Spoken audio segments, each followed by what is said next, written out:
Brought to you by Agilus Diagnostics.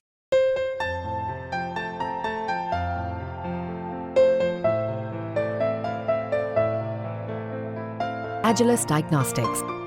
Delhi के lieutenant governor को अब और भी ज्यादा शक्तियां दे दी गई हैं केंद्र सरकार द्वारा। जो शक्तियां फिलहाल राष्ट्रपति के पास थीं, अब उनको डेलीगेट किया गया है और दिल्ली के जो भी उपराज्यपाल होंगे वो उन शक्तियों का इस्तेमाल कर पाएंगे। हमारे साथ हैं आम आदमी पार्टी के राज्यसभा सांसद संजय सिंह। सर, आप लोग पहले से ही आरोप लगाते रहे कि दिल्ली में एलजी सरकार को बाईपास करके सरकार चलाने की कोशिश कर रहे हैं, लेकिन अब केंद्र सरकार ने उनको और भी ज्यादा शक्तियां दे दी हैं, तमाम बोर्ड्स में नियुक्तियों से लेकर ट्रांसफर पोस्टिंग सब। प्रधानमंत्री जी को एक सुझाव देना चाहता हूं कि आप अपने पद से इस्तीफा देकर दिल्ली के मेयर बन जाइए। आप यहां सफाई कराइए, काम करिए। आप आके आपने सर्विसेज हमसे छीन लिया, लैंड हमारे पास है नहीं, लॉ एंड ऑर्डर हमारे पास है नहीं। अब बोर्डों का गठन आप करेंगे तो आप एक लोकतांत्रिक ढंग से चुनी हुई सरकार की सारी शक्तियां खत्म करना चाहते हैं। और काम क्या है एलजी साहब का? सीवर के काम में रोक लगाओ, पानी के काम में रोक लगाओ, बिजली के काम में रोक लगाओ, सड़क के काम में रोक लगाओ, मोहल्ला क्लिनिक पे रोक लगाओ। एक आदमी को आपने बिठा रखा है सिर्फ रोक लगाने के लिए। तो विधानसभा के चुनाव में दिल्ली वाले इसका हिसाब लेंगे। एक और सवाल सर, विधानसभा का चुनाव पड़ोसी राज्य हरियाणा में भी है, वहां अलायंस की सुगबुगाहट तेज हो गई है। अब दोनों तरफों से एक तरह से इंडिकेशन क्लियर दिया जा रहा है। कांग्रेस ने कमेटी बना दी है आपके साथ अलायंस बनाने के लिए, तो दूसरी तरफ राघव चड्ढा बैठक के लिए जा रहे हैं। क्या गठबंधन होगा, और गठबंधन होगा तो उसका उद्देश्य क्या है?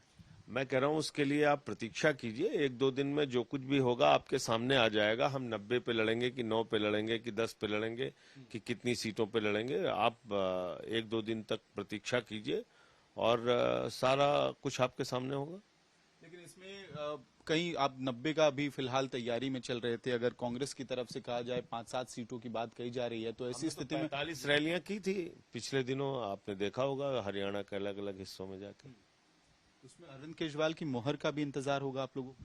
निश्चित रूप से अंतिम फैसला तो वही लेंगे।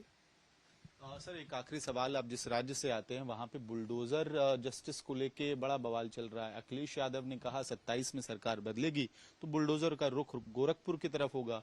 मुख्यमंत्री योगी आदित्यनाथ कह रहे हैं बुलडोजर चलाने के लिए दिल दिमाग ताकत चाहिए। देखिए, ऐसा है कि किस बात को आप दिल दिमाग और ताकत से जोड़ रहे हैं? ये कोई सेना का युद्ध हो रहा है? इसमें ताकत चाहिए आपको?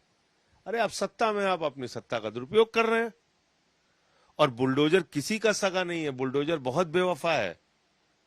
वो छतरपुर में मुसलमान के घर पे चलता है, नोएडा में त्यागी के घर पे चलता है, फिर उसके जवाब में बंसल के घर पे चलता है, फिर काशी में भी चलता है, पुरातन मंदिरों पे भी चलता है, फिर अयोध्या में घरों पे चलता है, फिर वहां के पुरातन मंदिरों पे चलता है। तो ये जो भाजपाई उछलते हैं बुलडोजर चला के, इनको मैं ये समझाना चाहता हूं कि भाई ये तुमको भी बर्बाद कर रहा है। झुग्गियां उजड़ रही है तो लड्डू बांटो, भाजपाई जुड़ जाते हैं लड्डू बांटने में। झुग्गी उजाड़े गए, गरीब उजाड़े गए।